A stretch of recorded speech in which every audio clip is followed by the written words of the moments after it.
Welcome everybody to the circle. This is Brian Piergrossi. Really grateful and appreciative to have Thessa Sophia with me. It feels like this is like the most peaceful opening to a circle. I feel like it's like a one of those like golf tournaments or something where it's like all like they're just like or one of those NPR shows where they're just like really gentle with their voices. But no, it feels great. We had a kind of like a natural silence before we came in, which was I remembered, oh yeah, that's what we you and I do that together.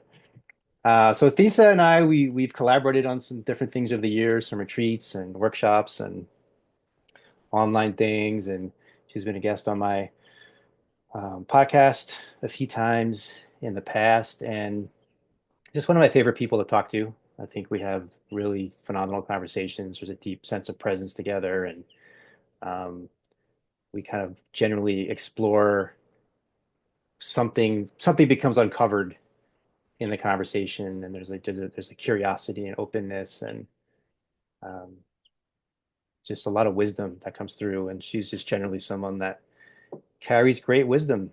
So really grateful that she's my friend and grateful that you're here with us, Lisa. I'm grateful to be here. It's been a minute, so I'm kind of Yeah, right, excited to see what kind of right, what pops out of us. exactly. So it's always a weird question for me, like who are you, and like how do you sum it up in like a few sentences? Doesn't seem like anyone really can. But maybe we could say, what are you doing, or what are you passionate about, or maybe tell us a little about your work, kind of, around that. Give us some insight into around that realm. Yeah.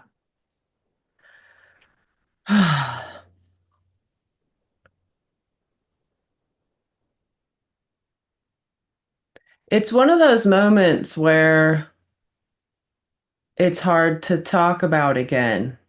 Like in I think probably the evolution of everyone, we're always shifting and changing. And it goes also with my work. My work is always shifting and changing. And so there are times when I have to completely let it go, everything I've ever done, and just be open to what it looks like now. And I've been in that space for the last year and a half.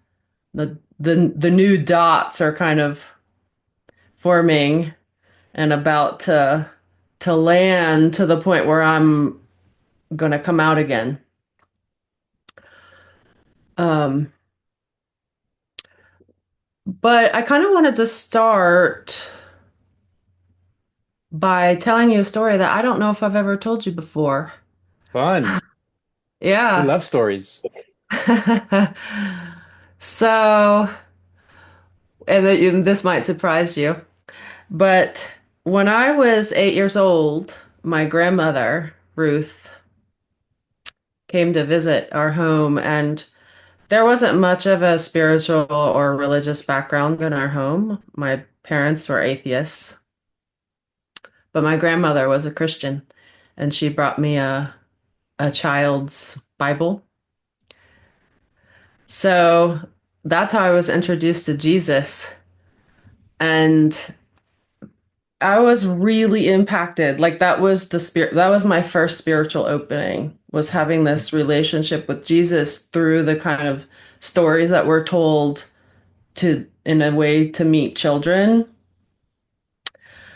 And I was so moved by him, that figure. But I didn't have church. You know, my grandmother came from California, dropped a Bible, and then left. So I kind of was with these stories, and I started to develop this personal relationship with Jesus when I was 8 years old, to the point where I would pray every night and I could feel him in my heart. Um, it was an important thing for me because there was a lot of physical abuse in my life at that point. So it kind of felt like I had this personal experience of a pillar there. And then I went through childhood and I had multiple varying traumatic experiences in the context of different churches within the religious, like the Christian focus. And there were different ones. It wasn't just one particular church. Now that I look back on that, I feel like it was a blessing because I just kept turning back. It was like I knew Jesus from the start inside myself and not connected to an organization. So each time I would have a traumatic experience in the context of religion, The it guest would, speaker. Oh, talking hi. about. It would turn me back into myself. Um, and I spent probably 10 years really cultivating that in a relationship with Jesus. And so everything that I'm doing now started there. And when I began to meditate and I was initiated into Kriya Yoga in my 20s, and that started my meditation journey. Um, it really was the ground for me to start to explore within all traditions, like the heart of all traditions, because I came to it from Christianity. So,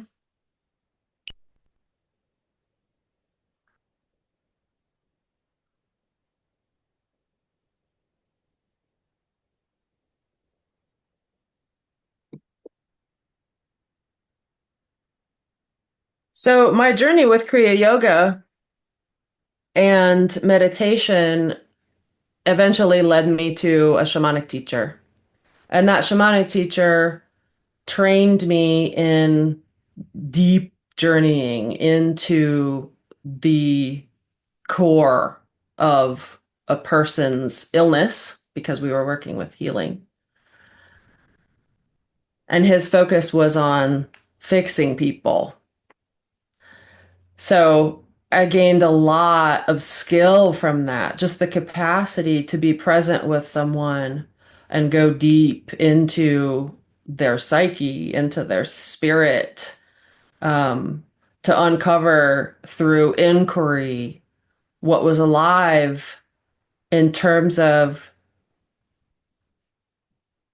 their being in a state of separation that was causing them pain, and then the natural movement toward an integrated state. And from that integrated state, the true sense of who they are would begin to blossom and show itself where it was previously covered.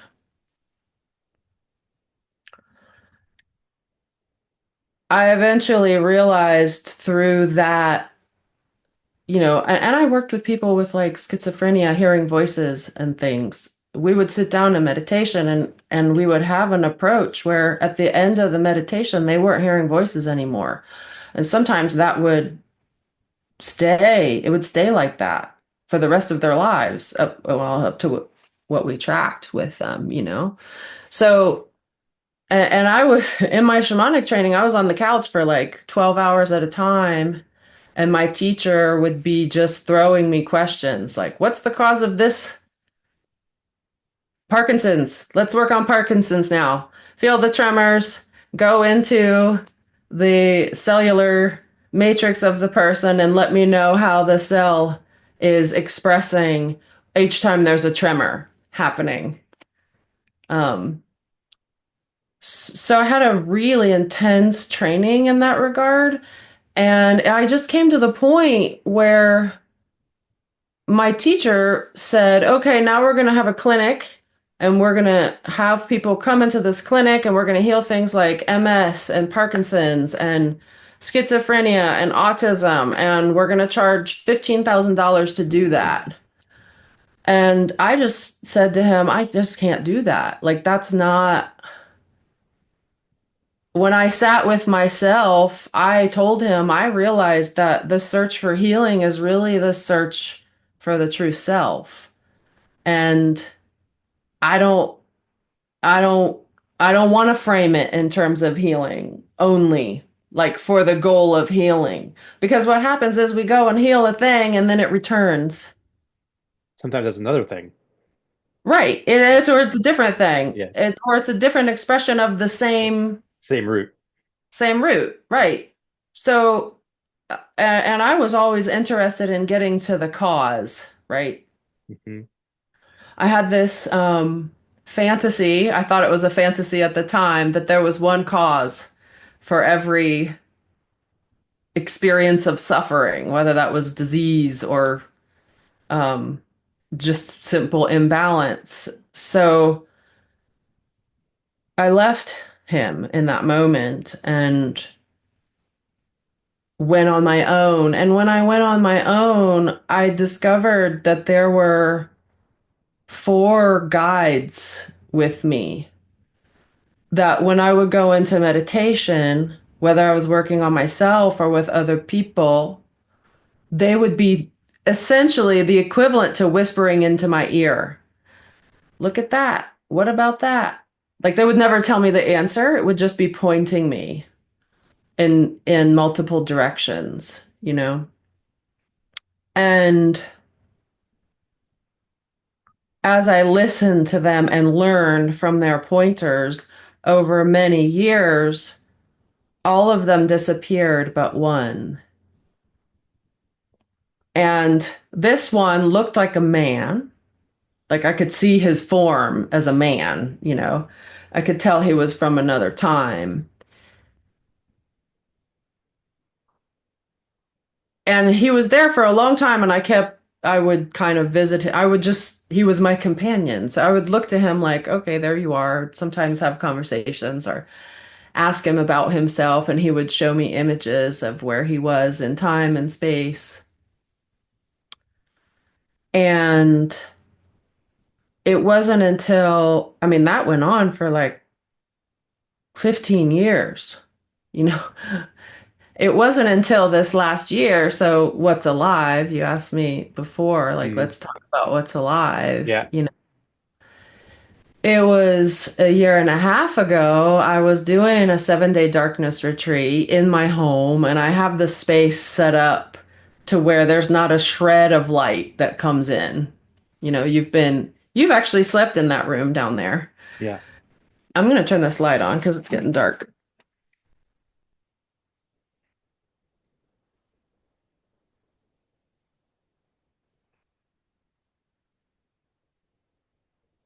I get up in the morning to go to the bathroom, and I come back in from the bathroom. I sit down, it's utter and total darkness, and suddenly I'm aware of a masculine presence in the room. And it feels like it's kind of embedded in the space, but I also feel it above me, you could say, like around. So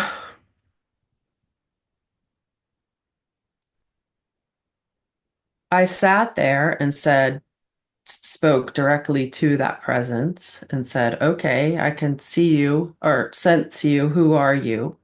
He didn't have a form. And through that week, I had to go through. So once I asked the question, it wasn't immediately revealed. You know, I had to like deal with whatever arose through that process. And even after the darkness retreat. So he, through the revelation of who he was, he showed me where he was living. And it was this like plateau in what's now Mongolia with peaks, like a high plateau with peaks. And he showed me the way of life and I asked him, okay, who are you? And he said, you can call me Adiyog. And I had only ever heard that title once, you know, and I think it was probably Sadhguru who mentioned him. So, and I knew that Adiyog meant the original yogi.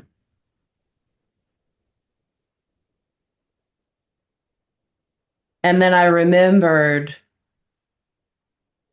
the period of time that I spent with Shiva over my shoulder in mentorship, like wherever I would go. This was actually the time right before I met you. And I would have this experience of going out for the evening, like just in community space or dancing or whatever. And Shiva would be there over my shoulder, going, and now do this and turn this way and talk to this guy and see what he says. And then he would tell me about what was happening with and I have a process too of kind of checking when a character like that comes in, I have a process of checking that um, it's an Check actual, your ID. yeah, check your ID. That's right. Check myself, check the entity. It's Yeah. not just like a, hey, are you cool? It's like I got to check myself, check the, yeah. So For anybody who doesn't know, could you say who Shiva is? yeah, well, the answer to that question is very interesting because Mhm. there are varying expressions of Shiva Mhm. into source, right? So, um, if you study Hinduism, which I haven't done a lot, or the Vedic texts, I've studied more of the Vedic texts, but I don't know Shiva from the text, just like I don't know Jesus from the Bible, although I have read the Bible. Um, Shiva is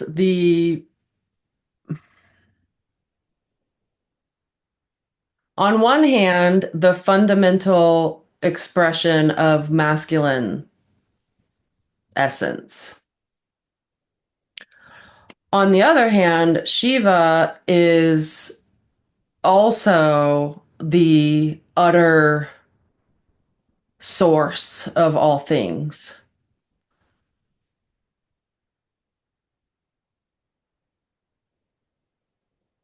So when you go to the source and there is silence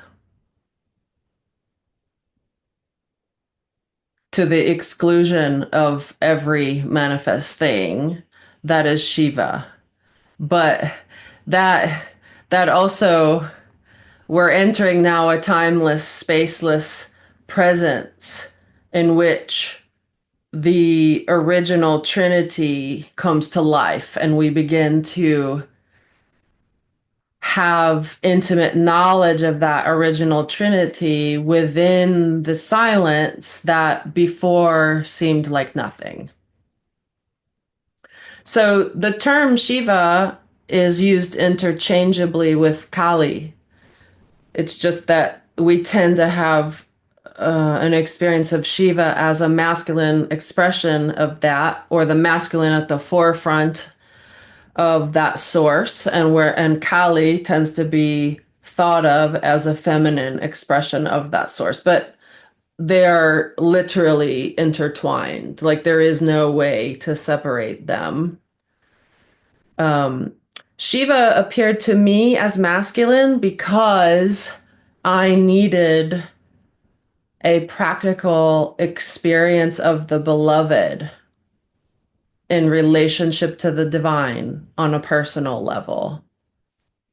I and I'm sure many other people have been looking for that in their relationships with humans their whole lives, like finding the one. And I was doing that for a long time until I started to experience like the beloved on a personal level, just like I experienced Jesus. Like the connection was um,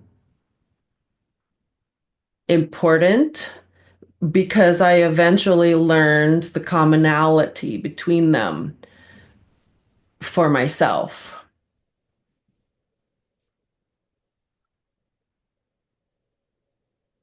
So I went through this process of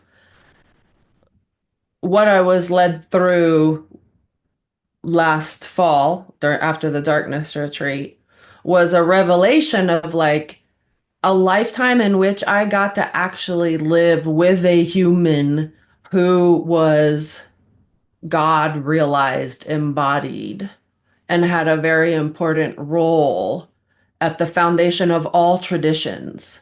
Like Adiog is the foundation of all traditions. He's the first spiritual person to exist on earth. And what he showed me was the only path that he had to that was nature. He didn't have any tradition. You know, he didn't have sacred texts. He didn't have the Bible. He didn't have the Bhagavad Gita. All he had was silence and nature and what was present in each moment.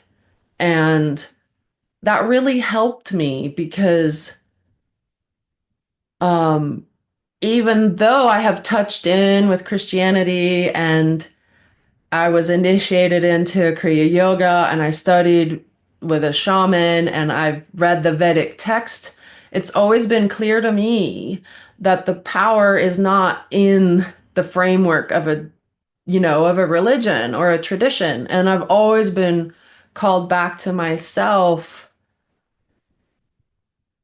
to find like the simplicity, what underlies all of the dogma and even the traditions that are clean lose something just by developing a framework. So, what I discovered through that is that my lineage is Tantra, but I haven't. I only studied Tantra secondarily. Like I've never really gotten into the Neo Tantra scene, where there's a real focus on sexuality. Yeah, I've explored sexuality as part of um, my spiritual practice, but not in the context of like Neo Tantra, you know? And even the classical Tantra books, I was guided by what was happening within me to go find those tantric books. And then I would open any page and it would point me back to myself, like what was alive in myself. So I had to discover through inquiry what that tradition was, where it started in time, who I have been through lifetimes of this exploration underneath all tradition. And the last thing that needed to be revealed for me, this was such a huge thing in my life, um, my 10-year romantic partnership is just ending now. And it's part of the reason is because when there was a return to the source, and I got to experience that source through a personal connection to what felt like the ultimate masculine. It was like the intermarriage of my soulmate. It was like me and my soul. Like my soulmate now looks out my eyes, I used to experience him like around my body, and now he's here looking out my eyes. And it really changed how I engage on an intimate, romantic level with my partner to the point where like we just went through this whole, I couldn't be the person that I was before. So it prompted me to change so deeply that now I'm not in partnership anymore. And it came first through like, oh my God, this is my ultimate lover. I remembered a lifetime. He told me my true name that I have never ever heard before. I challenged him. He's like, this was our lifetime together. And I said, yeah, whatever. That's fantasy. I don't believe it, you know? And then I said, if that's true, tell me what my name was. And immediately it came into my mind. It was a name that I've never heard before, and I'm not yet allowed to speak it. But when he told me that name, I recognized that it was the name that what I am as completely unified with Source. It's an expression of my name as that. And when I am attuning to that name, like the unique qualities of myself are cultivating and coming through. And I am also being shown and taught how the unique qualities come into being from source. And I'm shown and taught how that culminates into the human embodied expression of Christ. And that Adiyog, and what I'm calling Adiyog as a living person, like the original yogi on earth, is an equal embodiment of what we're used to thinking of as like Jesus, for example. And I hold Krishna in the same regard. Um, and Padmasambhava from the Tibetan Buddhist tradition. You know, I feel like these people were all models for the rest of us to um, be guided by and come into, you know, in ourselves. And so I am at the point in my path where that embodiment is creating levels of freedom that are visceral and not just conceptual. Like my whole body is opening and I was gonna releasing. say physical. Yeah, it's physical. So what I, you know, my spiritual journey, what I didn't share is that it it's really basic. There's a basic journey tool that I use with myself and everyone I journey with, and it's related to presencing the somatic experience and all that entails physical sensations, thoughts, emotion, energy movement, vision, anything that's active. Allow acceptance and allowance, allowing every aspect of the physical sensations and the whole somatic experience, feeling what's completely inactive in relationship to that, so silence, allowing those two to merge in space creates a state of wholeness and eventually also challenges us to bring in any self definition, like explore what it is that's feeling the sensations, explore what it is that's sensing the silence.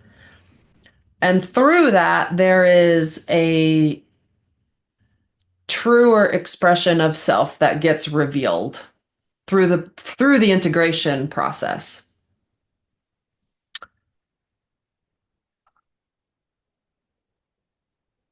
But I said that in relationship to something else. What was I talking about?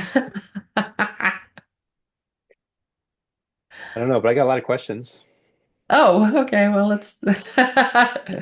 Someone's following me and there. reflections. You Okay. mentioned Tantra, so would you say that's like the foundation? Because you mentioned like the silence and then the somatic experience.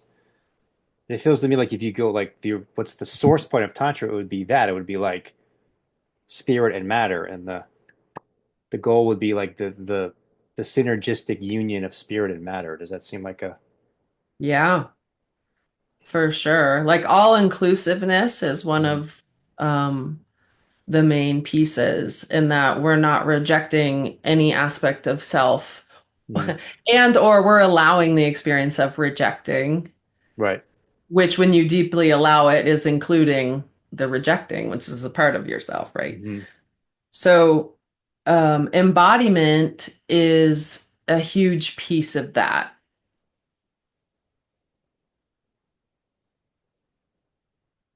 And you mentioned the original Trinity. I wonder Yes. if you could say a little bit more about that. What is the original Trinity? So the way that I have been sharing about this now, which I'm sure will evolve, is that for a long time I was attuning to silence as well, I would describe it differently at different phases. If you study Buddhism, they talk about the jhanas, and there are like 17 jhanas, which are really dimensions of consciousness that open with each deeper realization of silence. But then you get to a point in which the silence becomes so profound that what you thought and empty, it's empty. And then within it, there starts to be activity that is preconceptual. So in order to experience this, you have to deepen below the mind, you have to deepen below the witness. You have to deepen below conscious awareness or any level of awakeness on the personal level, and then a cosmic awakeness alights. And then that is let go of. And then there is something that could be characterized not even as awake, like utterly unconscious and invisible. And yet there is a subtle stir that juxtaposes silence, but it's within silence. So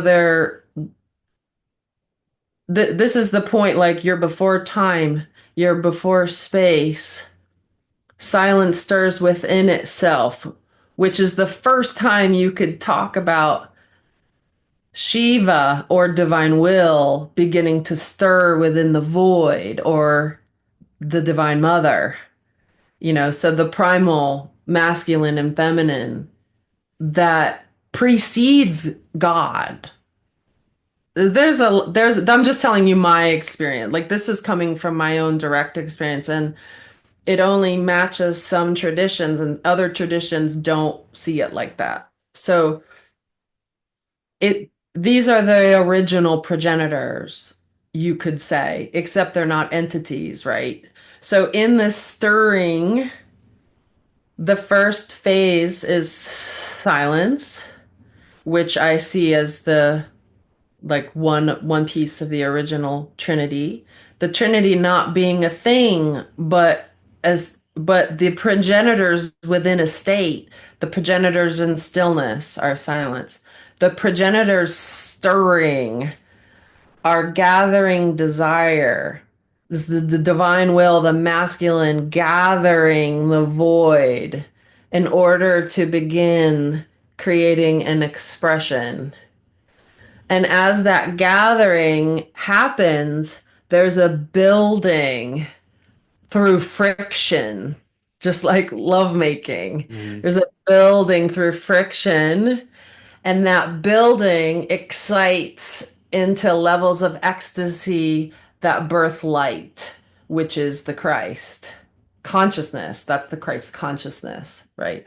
So there are the progenitors and three different relationships with one another that finalize into the birth of light. And as light gets birthed, the purity of that is the union of the progenitors within each phase, their utter union as silence, their union as the stirring, the beginning of the lovemaking that eventually births the whole of manifest existence, everything in the known cosmos, comes first through light, and then light is created simultaneously with time and space and starts to fractalize within time and space and condense into matter, which is actually just light condensed. So, in that way, the sun is the light. And then maybe you can tell me, like, the the stirring phase, that's where primordial sound begins. And there's the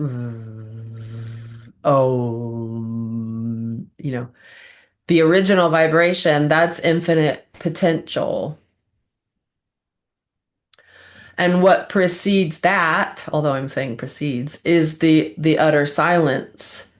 Except I could talk about it as first there's silence, then there's the purse stirring of primal desire that then births the Christ. The problem is that there's no time and space. So there is no successive progression. It's all happening simultaneously.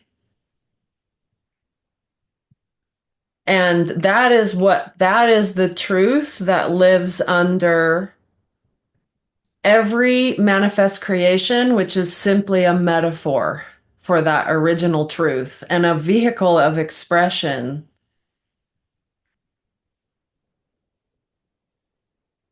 It's happening simultaneously and it's happening now, right? It would have to be happening now.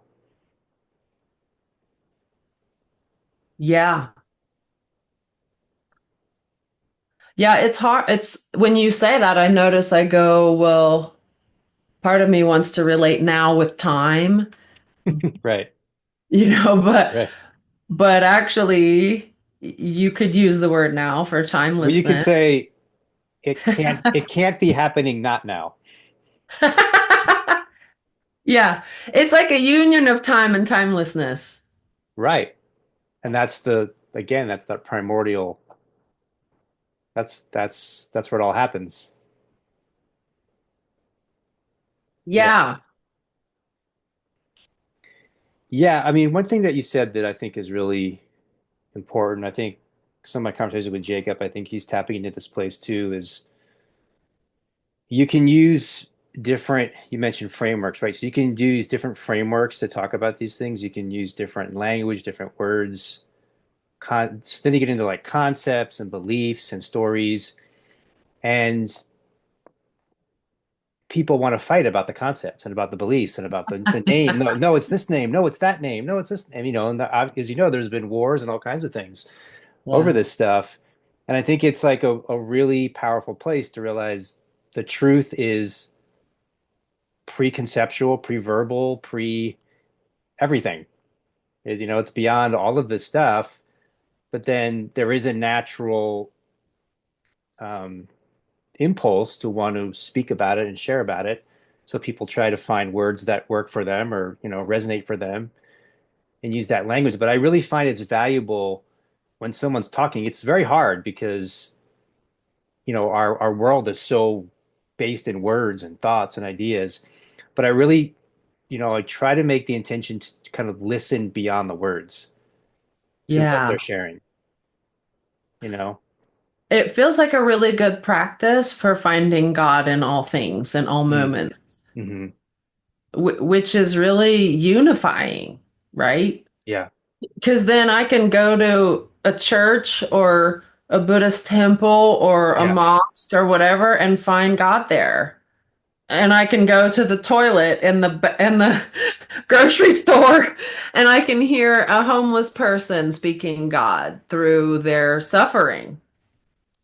And I can hear myself feeling and recognizing the intelligence under my own suffering within it so I can reclaim it. Beautiful. Yeah. One of the things that I've been doing, I call it cross training. So sometimes I'll have books next to each other, and they'll have two, very different frameworks, but they're trying to talk about the same thing. So I'll be Yeah. like, okay, this word here means what this word means here, and this word means, and kind of just, and I think it's almost like, people do cross training physically. I find it's really helpful because it keeps you, it allows me to kind of not get caught in the word, but look to what the word is pointing to, the truth behind the word. Yeah, the common thread Yeah. under all things. Yeah. Yeah. So I found that to be valuable.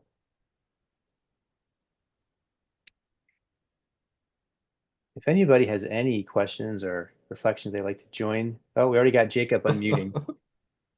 He's Can been you guys hear waiting. me okay? He's been waiting. Yeah, Hi, go Jake. ahead, Jacob.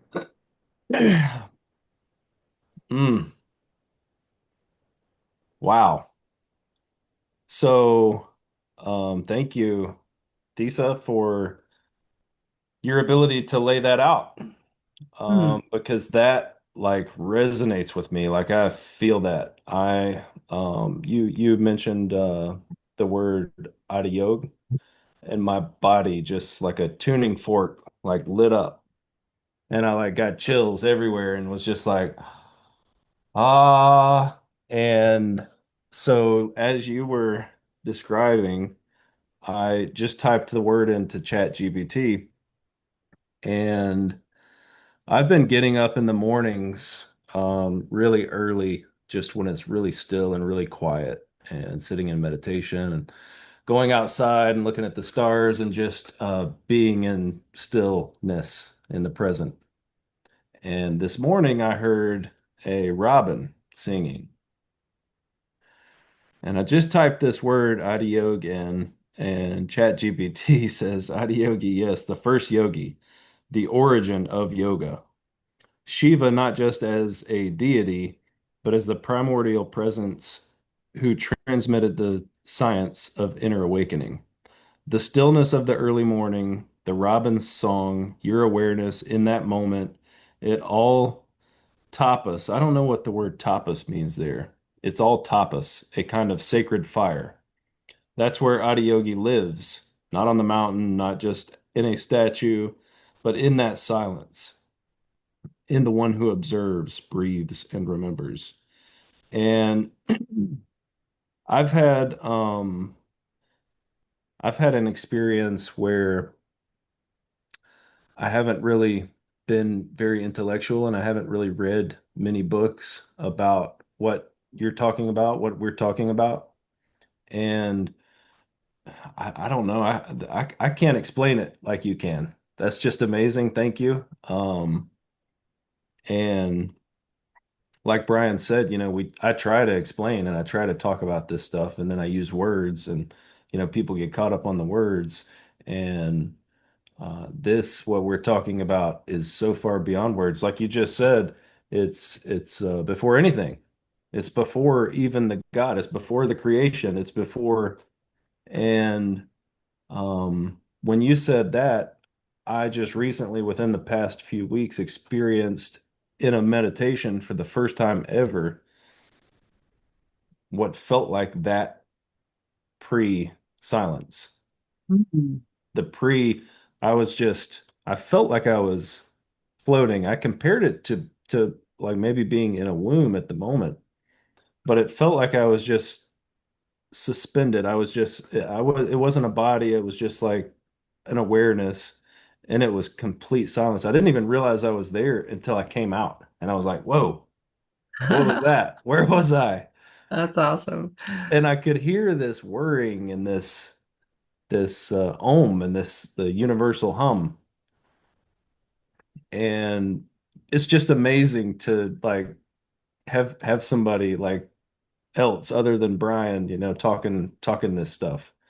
Yeah. So I'm just amazed. I'm just like in utter amazement. Like you, I see God in getting a bucket of cold water dumped on me in the shower last night. My partner and little girl, like my little girl wanted to sneak and do a little trick on me. So I hear him come in and I'm like pretending, and I could have stepped away, but I was like, no, I'll take it. And she poured it right on me, man. Went right down my back, and I like yelled out. And my little 9-year-old Scarlett just starts laughing and giggling and runs off. And man, I just felt so connected, in touch with God at that moment, and looking at the stars and the skies, and like cleaning my ears out with a Q-tip, like all this stuff, man. It's like what a blessing, what a miracle to be here. And just hearing like the original Trinity, that was really interesting. Um, that's a very interesting intuition. I'm guessing that's how that came through to you, not in a book. It just came through as a knowing. And that I feel like that's been a blessing for me, that I haven't found this stuff in a book, because I don't think I can find it in a book. I don't think that it's in a book. I think there are people writing about it in books, but I don't think that you can hear it or you can understand it just from reading in a book. Hmm. So I find it a blessing that I wasn't like searching in a book for this stuff. And it's my intention and my goal is to help other people understand how to awaken to this, how to have their own knowing of this in an individual way, and not in a book, not from something that you read. Yeah. Um, yeah. Well, Beautiful. it's wonderful to share that with you. Thank you. And I really felt like you were eloquent in your words as you were sharing. Thank you. Yeah.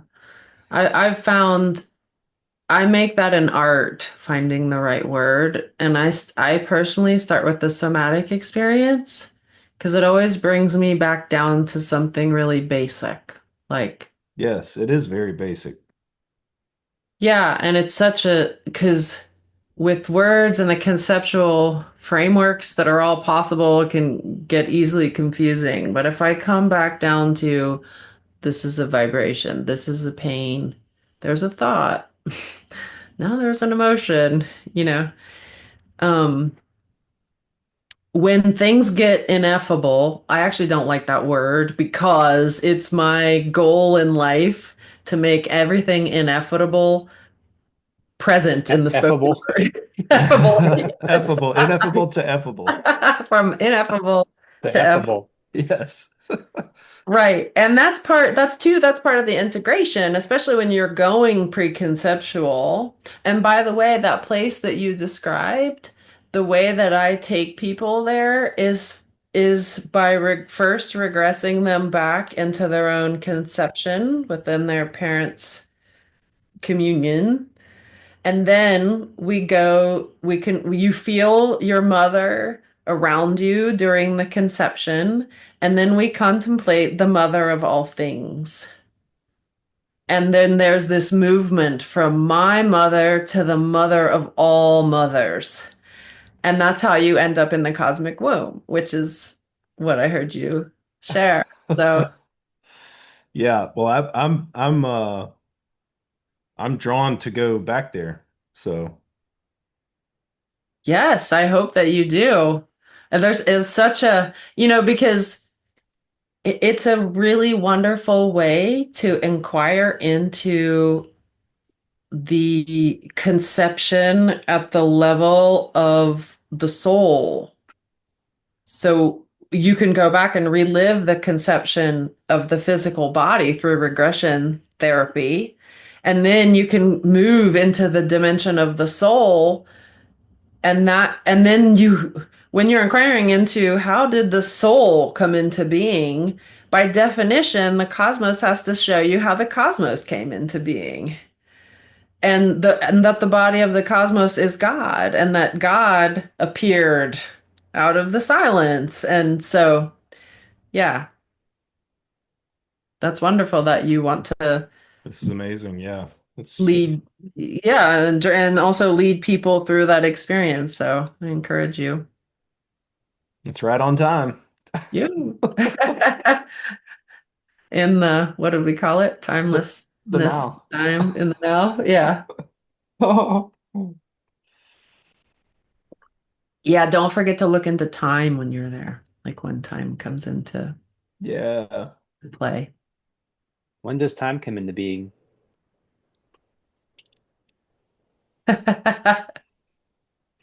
That's a trick question, Jacob.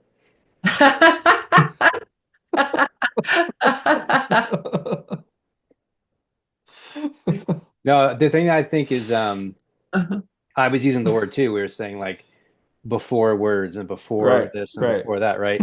So there's this idea that there's a linear thing that's moving, and if you go back in time, which I'm not saying that's not true, but I'm saying there's something else that's true too, which is that preconceptual space, that pre-verbal space that's at the heart of all creation is present. So it's happening now. I'm not going Yeah, back so it's there. not It's like you're going happening like now. backwards in time. I'm tapping into It's that almost like right you're now. you're you're going into something that's more essential, that's present. Does that resonate for you, Thesa? Yeah, and I'm interested if you want to just like what's your experience of that, which is more essential? Do you Me? want to yeah, do you want to say anything about your experience of it? I can try. Um, so there's like this place where the words fall away and the ideas fall away and the concepts and beliefs and dogma, and then even any duality falls away. And Mm. so I guess the only thing I would say that's been like a, a shift for me, I might have mentioned in that podcast that you were listening to earlier, but I used to have this sense, I guess, that there was the nothingness, and there was like literally nothing happening. And now there's almost like a layer beyond that. And there is nothing in the sense of like you can't conceive of anything, you can't, there's no, it's beyond the senses, but it's not nothing. It's like the ultimate aliveness. Mm. You use the phrase infinite potential. Hmm. So it's like, but there's no thing yet. But but again, it's not necessarily earlier in time. It's now, and it's always now. It's it's It's ever where present. Yeah. it's where everything is possible. Yes. Right. In that moment, Yeah, anything and everything that ever could be infinite. yeah. Yeah, that's wonderful. I listened to you say that on that podcast with Mhm. Michael and Sonny, and I was flashing back to the time we were hanging out. You know, we had a period of a couple of years, I think, where we were hanging out a lot, and I remember you being in that space. So it's great to hear like the evolution from there, you know. Yep. Yeah, I Um, had I had kind of like a looking back now, almost like a nihilistic uh understanding of emptiness. mhm. Like it doesn't matter what happens, doesn't matter what you do whatever you want, whatever gets your rocks off. And Yeah. I think this is something I thought we might go into tonight, and this is like we could talk for 100 hours about this, but I think that's one of the subtle ways the ego works. So it's a Mm. subtle way, like, because the ego, first it's like, I want a race car, and I want a house, and I want more money, and I want that woman or that man, or all these things that the ego wants, right? I want material things. And then the ego is like, oh, this doesn't work. It's not making me happy. I want to be spiritual, you know. But then the ego sneaks in and has the little ways it can subtly get in there and create separation and division, you know. Yeah. Even at really subtle levels, Yeah, and really subtle then we levels. can get stuck there Yeah, thinking that that's the end. yeah, exactly. Yeah. Yeah, and I think those are some of the people that have caused um, I know you know this from your life journey. Like those are some of the people that have caused the most damage to other people because they actually have had a genuine spiritual awakening, Mm. but there's still a lot of ego there, but they don't realize it. Yeah. And so then there's a lot of like, I'm the one that knows and you don't know, and I'm going to tell you how it is. And, so they have a lot of confidence to go out and like, but they don't realize that they're operating from the ego. Yeah. I think that's why it's so important in our practice to have some kind of tool to continually check self-definitions Hmm. and where we're sitting in a perspective to the exclusion of something else. Hmm. Because that to me shows, oh, I'm sitting in a, a definition of myself that's limited. And if I can see that and let silence be there, silence Hmm. and or that source, the way you Hmm. talked about it, Hmm. then that shows me what's true and real. Like that renders and essentializes that me that's stuck into what's fluid and true. Yeah. And I should add that what's also at that source point is love. Yeah. Yeah. And I think it's a lot of people, that word is used in a lot of ways that it's not really love. It's like different forms of addiction and, different kinds of things like that. But this is love in the sense that there is not even the um, slightest level of separation with anything. It's really hard to talk about for me because the level of beauty of the actuality of love is like the most profound experience. And I think the way I would talk about it is the union of those three states of the utter stillness, the progenitors at rest, the progenitors stirring with Hmm. desire to create, Hmm. and then the birth of the light, that all of those together are the love that ignites bliss and cultivates the bliss body into being. Hmm. I think I just got a cross training here. So the silence, right? That's one of them. So in Christianity, that would be God or the Father. And Yeah. then the stirring would be the Holy Spirit. Yeah. And the light is Christ, the Son. Yes, Mhm. exactly. Mhm. That's where I was going with that. Yeah, So yeah. So it's I can put it in for you yes. 30 minutes later. And I also like I love to get detailed. So I like to geek out on this stuff. And Mhm. I like to surf the transition from absolute and complete rest of the progenitors Mhm. into that first stirring, Mhm. and how that is the awakening of divine will that then, which is uh I think what people think about as God, because there's real mastery there. Like the first stirring is the capacity to create infinite potential and then direct through movement infinite potential to become specific manifestation. So there's all kinds of sacred knowledge when you keep going back to that place, Jacob, like you were saying, you wanted to keep going back to it. There's like levels and deepenings of sacred knowledge that come into being. And then suddenly we can see the mechanics behind things like instant manifestation, instant healing, all the cities, and they're natural, like that, those things as natural expressions of consciousness rather than magic or some you Right. know, evil thing. Or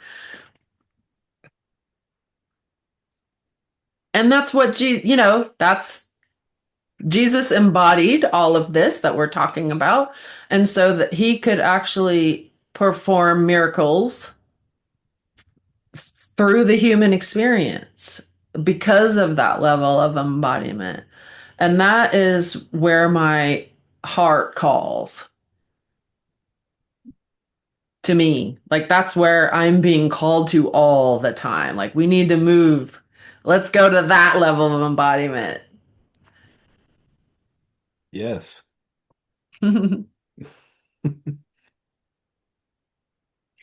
You mentioned about there's this place of um, I kind of heard it as like fullness or wholeness that you feel like you're coming into with this relationship with Shiva, and it's like the divine inner marriage inside yourself. Yeah. And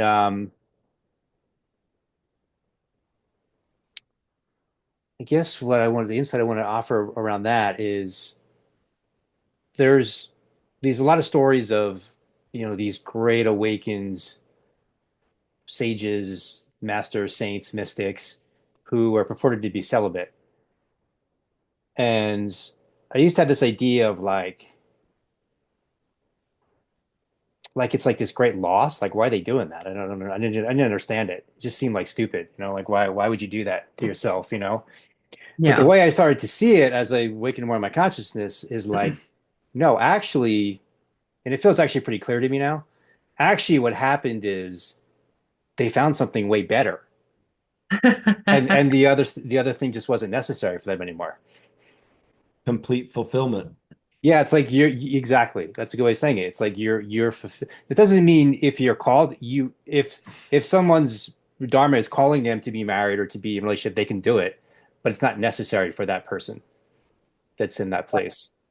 That I have also come to that, like just recently through Yeah. my own experience of having the sense of the beloved, which I've experienced with partners. I've had lots Mhm. of long-term relationships and I've had that for times, but it was fleeting. It would like come and go with other people. And this is just present all the time. It's just like that experience, except that it's not dependent on another person and it doesn't come and go. It's there all the time. Yeah. And in that case, if there is the fulfillment, like normally, I guess my experience would be a normal human experience, like coming together in a sexual relationship creates an experience of fulfillment that I don't need to do anymore because it's already here and present. And like you said, like exactly what you said, it's not that I couldn't be in relationship, Mhm. but whatever relationship comes next has to match the frequency of what this Yeah. is. And that's It would be like a natural reflection of what's happening inside you. And also, I don't think it wouldn't come from a place of lack, which is what almost, overwhelming majority of human relationships come from that place, right? yeah. So, Well, and I think that's back to the fulfillment, like the realization and the coming into love, fulfilling the whole of the being. And it's not just like I think of it as love, it's an experience of love, but it's also there's something about the uniqueness. Like when I come into that experience, or Jacob or Jackie or everyone else on the call, and there's going to be a unique expression as love, which amplifies. Oh wow, Brian just disappeared. I'm You back. totally that was awesome. I'm back and So, filled with more light. yeah. Yeah, so there's something amplifying about the unique expression of each Hmm. being as love, Yep. that feels important to me too. Yeah. I mean, that's the fun of being alive, right? All the different expressions of God's divine light. I Yeah. Hmm. think we can start to wind it down. If you have any closing words of wisdom, Thesa, Oh. that you'd like to share. No Hmm. pressure. Hmm. Well, I don't know about closing words of wisdom, but I do want to say how much I appreciate you and what you're doing with the circle and Mm, what you're creating.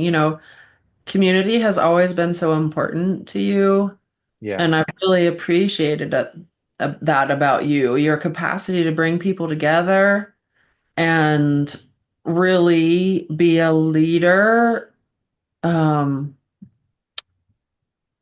that is also really open and curious and loving with people.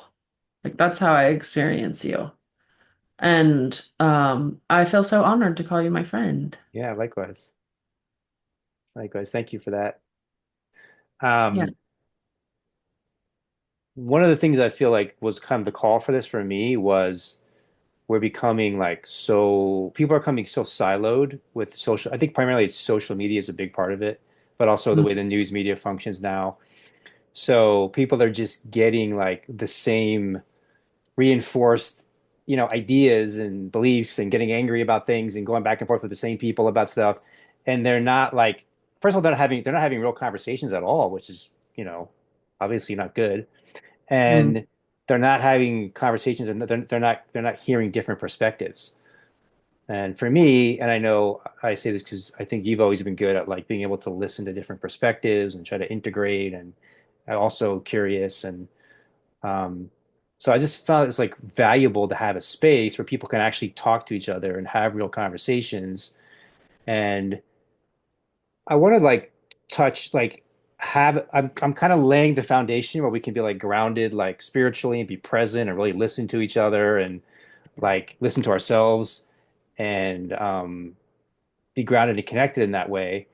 And then maybe we can even get into some of these more um, kind of a little bit more triggering topics and like have could we have like a conversation about something like that's grounded in like consciousness and presence and listening and you know being able to just when someone's talking they're just another reflection of the one consciousness Yeah. you know Oh, that's so needed. And I yeah actually really long for that. Like I know I me too I want to go deep into politics, for example. yeah I know me too But from the foundation that you just said, it's yeah such, not if people are just yelling and like being reactive.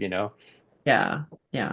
Yeah, but there's actually a lot of, I mean, it's a super fascinating, interesting time, and like it's really valuable to try to like with people who want to explore what's happening and inquire into it, and like try to, the same way that spiritually we want to discover the truth. Why can't we bring that into? We can bring it into other areas of life too, and just kind of get just explore what the truth is together. And like you said, we're all unique, so other people can bring perspectives that we don't have, and we can expand our awareness through conversations with other people.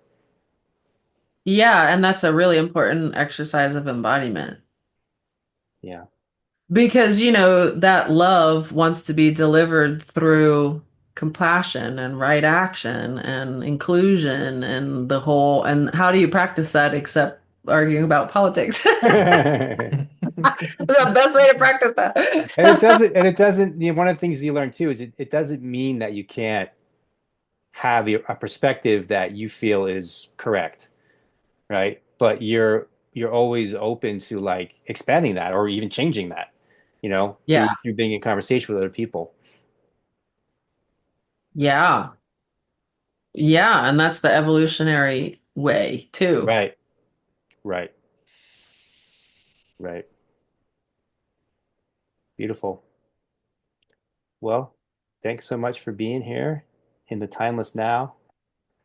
Thanks to everyone else who's joining us live and all of those of you who will join us and listen. Darian says, thank you for sharing, Thesa. I appreciate you all. Thank you, Darian. We appreciate you too. Yeah. Thank you everyone Yeah. for being here. And And all those who will listen later in the yeah. future time and space. Haley says, that was great. Thank you. Oh, Welcome, Haley. it's sweet to hear from you all. And It, nice to chat with you, Jacob, too, and during it's the like Absolutely. it's like that beautiful thing of like you were talking about like the silent listening. yeah.